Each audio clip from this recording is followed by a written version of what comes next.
Assalamu alaikum. And I'm Khalid here, Head of Department of Chemistry from the Legend Institute of the Management Sciences. आज हमारा lecture number 4 differential scanning calorimetry पर है। पहले 3 lecture हमने लिए जिसमें हमने थर्मल एनालिसिस की टाइप्स पढ़ी, डिफरेंशियल थर्मल एनालिसिस पढ़ा हमने, डेरिवेटिव थर्मल एनालिसिस पढ़ा और हमने सिंपल थर्मल एनालिसिस जो है उसे देखा कि सिंपल थर्मल एनालिसिस क्या होता है। अब हमें आज जो बेसिकली पढ़ना है वो है डिफरेंशियल स्कैनिंग कैलोरीमेट्री। कैलोरीमेट्री लफ्ज़ का मतलब होता है कैलोरी हीट का एक यूनिट होता है, यानी जो हीट को मेजर कर रहा होता है। कैलोरीमेट्री एक ऐसा इंस्ट्रूमेंट होता है जिसे हम हीट को मेजर करते हैं। तो डिफरेंशियल स्कैनिंग कैलोरीमेट्री में बेसिक पहले हम इसकी थोड़ी हिस्ट्री देखेंगे कि ये है क्या।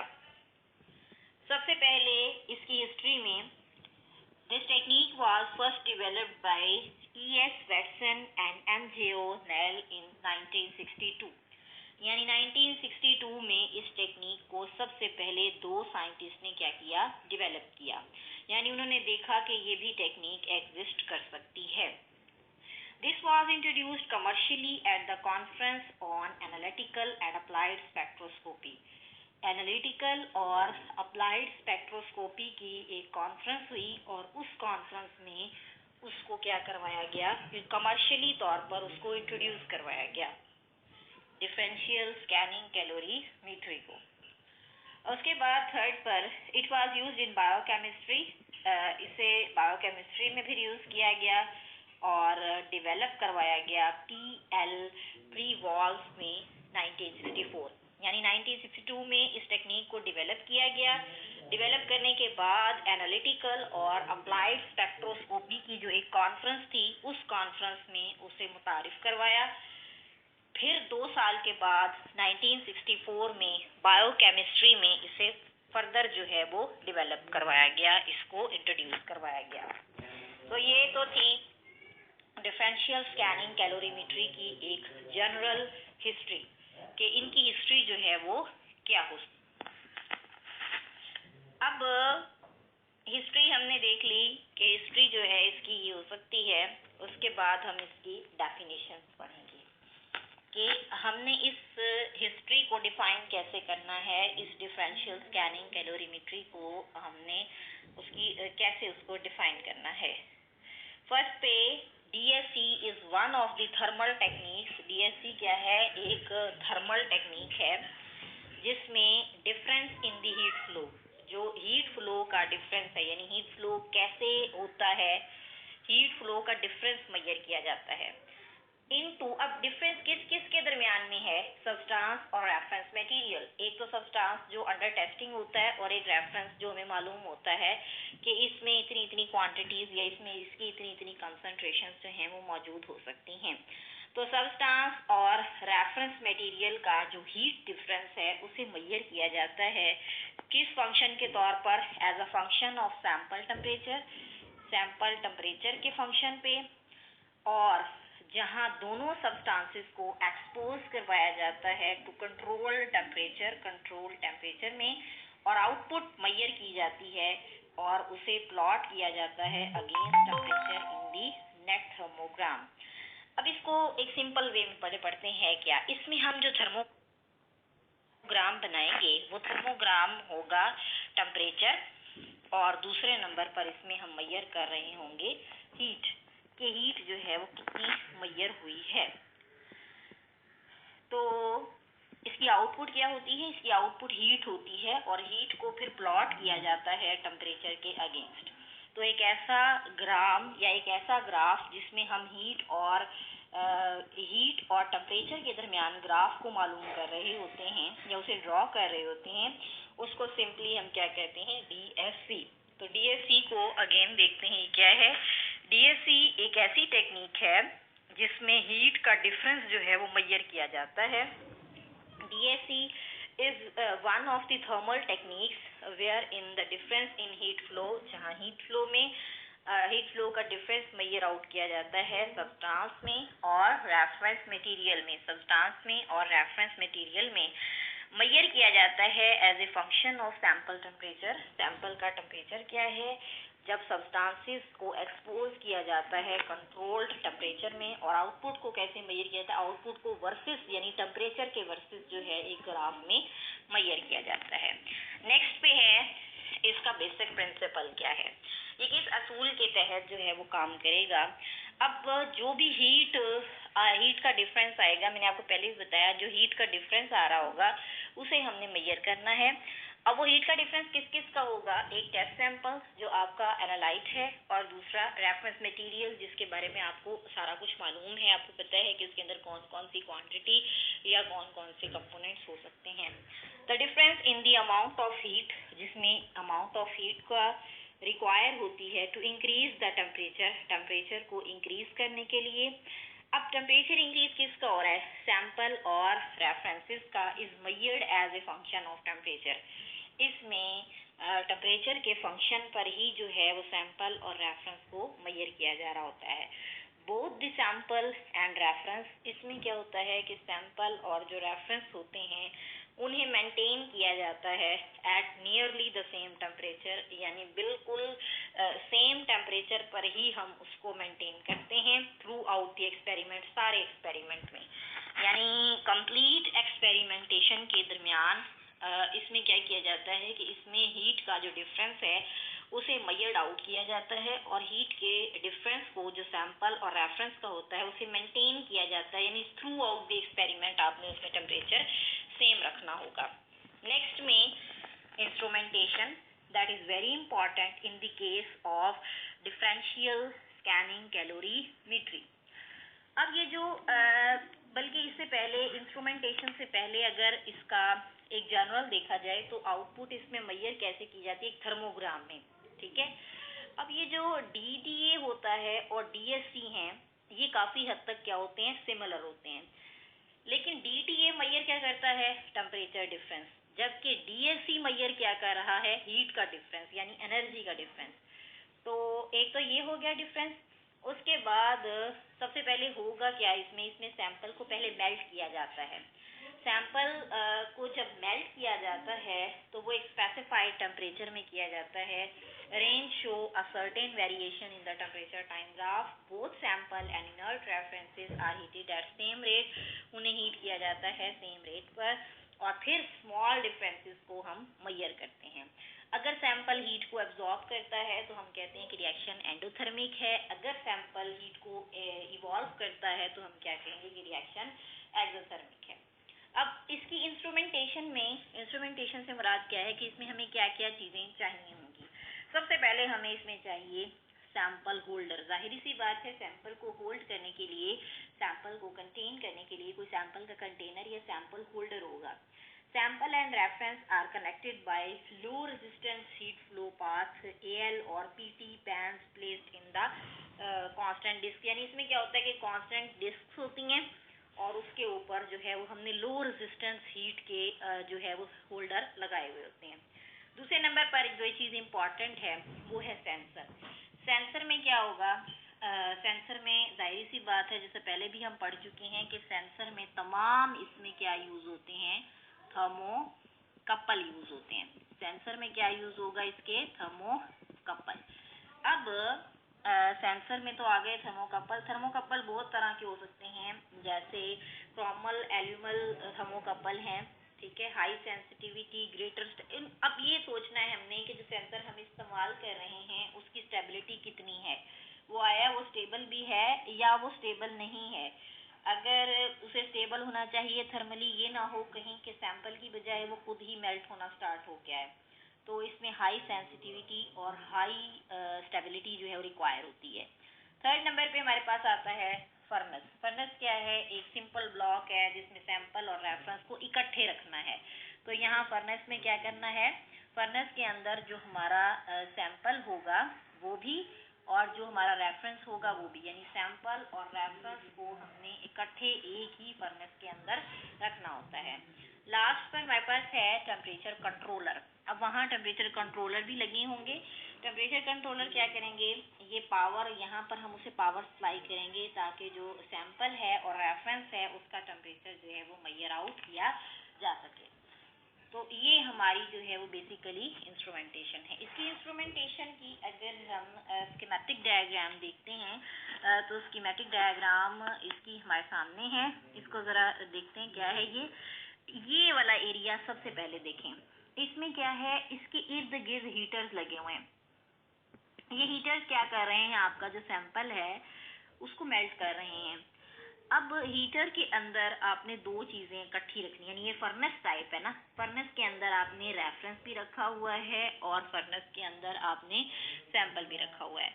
रेफरेंस और सैंपल दोनों को आपने क्या करना है, सेम कंटेनर के अंदर रखना है।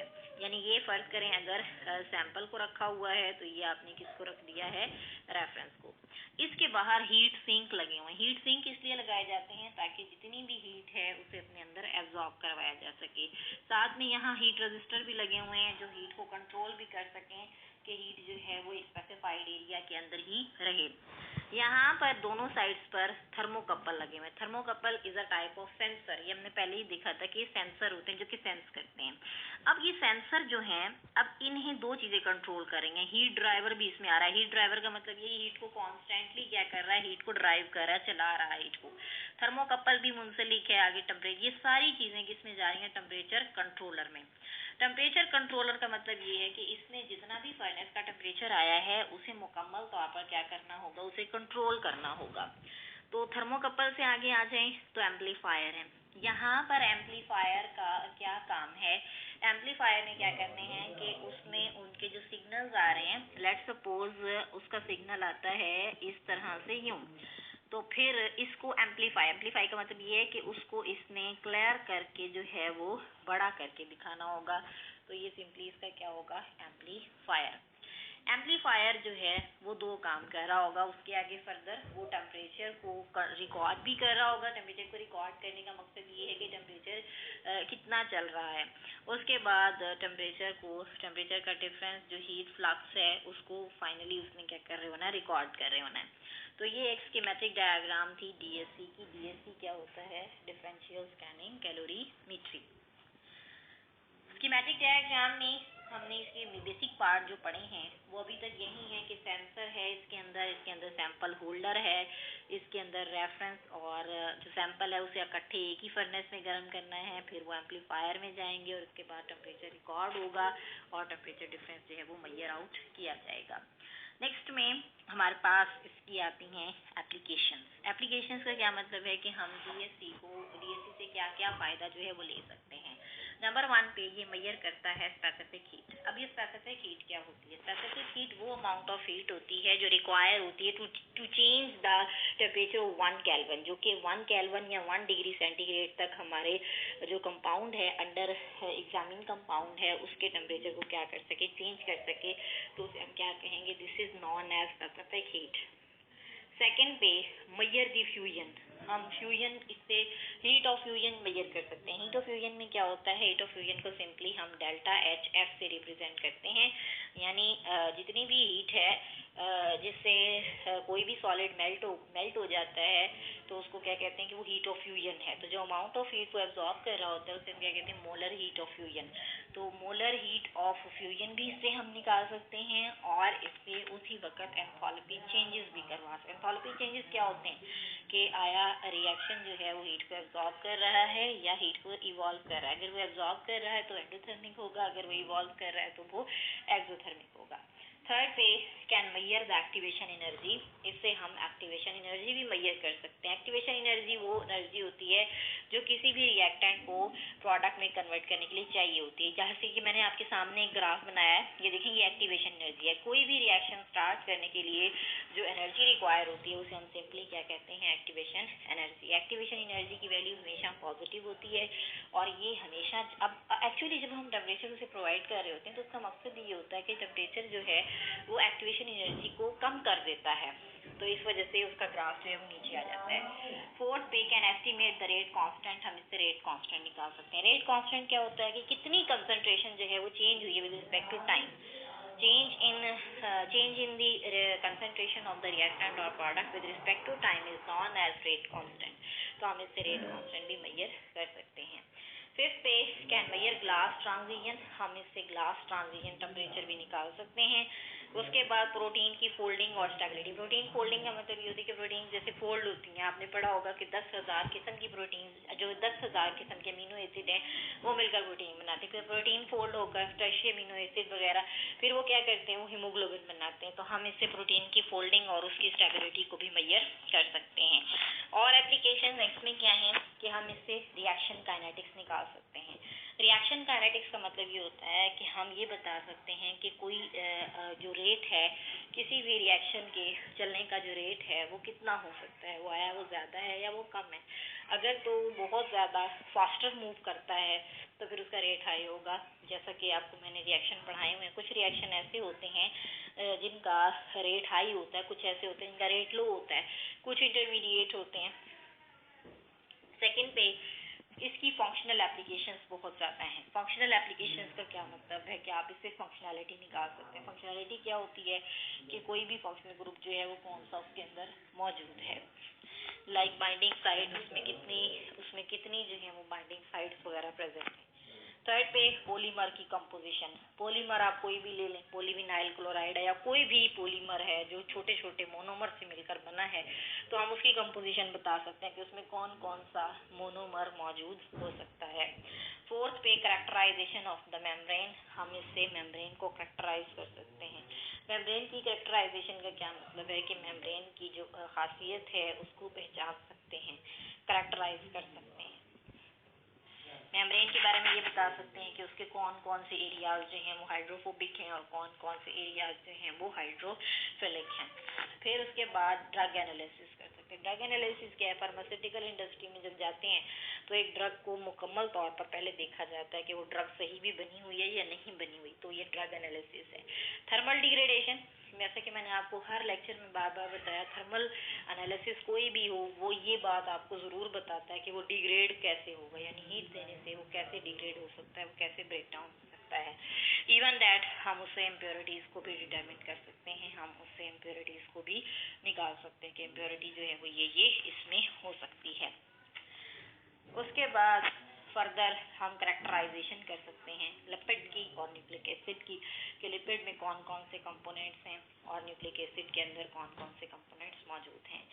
उसके बाद प्रोटीन फोल्डिंग और स्टेबिलिटी, ये अगेन आ गया. हम अल्ट्रा लाइट मॉलिक्यूलर इंटरेक्शन, यानी जो मॉलिक्यूल्स इंटरेक्ट करते हैं आपस में, उनकी इंटरेक्शन को भी स्टडी कर सकते हैं.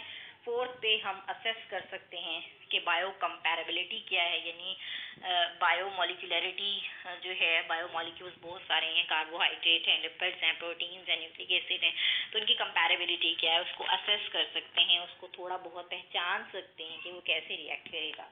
पॉलीमर मेल्टिंग पॉइंट्स, हम पॉलीमर के मेल्टिंग पॉइंट्स भी निकाल सकते हैं, उसके बॉइलिंग पॉइंट भी बता सकते हैं, क्योंकि इस टेक्निक से डायरेक्टली क्या हो रहा है कि हम टेम्परेचर को मेजर आउट कर रहे होते हैं. फर्दर हम इसकी एप्लीकेशंस देखेंगे. एप्लीकेशंस में एप्लीकेशंस हमने 10-15 पढ़ ली हैं. आपने इन एप्लीकेशंस को विद नोट लिखना है, मतलब ये कि आपको ये पता होना चाहिए कि एक या दो पैराग्राफ आपने इसके ऊपर बनाने हैं. लिमिटेशन में नंबर 1 पे लिमिटेशन क्या है, वेरी सेंसिटिव. ये बहुत ज़्यादा सेंसिटिव होते हैं. सेंसिटिव का मतलब ये है कि आप ज़रा सा इवन कि स्मॉल चेंज भी आया तो ये स्मॉल चेंज को भी डिटेक्ट कर देंगे. तो बाज़-औक़ात इनकी एक्यूरेसी तो बहुत अच्छी है, लेकिन सेंसिटिव, जितना कोई भी इंस्ट्रूमेंट जितना ज़्यादा सेंसिटिव होता जाएगा उतना ही ज़्यादा उसके डेंजरस वो भी हो सकता है, ख़तरनाक हो सकता है हमारे लिए. सेकेंड पे very sensitive to the heating rate. आप उसे हीट जब करेंगे, हीटिंग रेट उसका निकालेंगे, तभी वो क्या होगा, बहुत ज़्यादा सेंसिटिव होगा. थर्ड पे ये रिक्वायर करता है good thermal conduct with the bottom of sample holder. इससे ज़्यादा अच्छा थर्मल कंडक्ट करने के लिए हमें चाहिए था कि हम ज़्यादा अच्छी टेक्निक जो इसे मज़ीद रिक्वायरमेंट है ताकि आप इसको मज़ीद फैसिलिटेट कर सकें.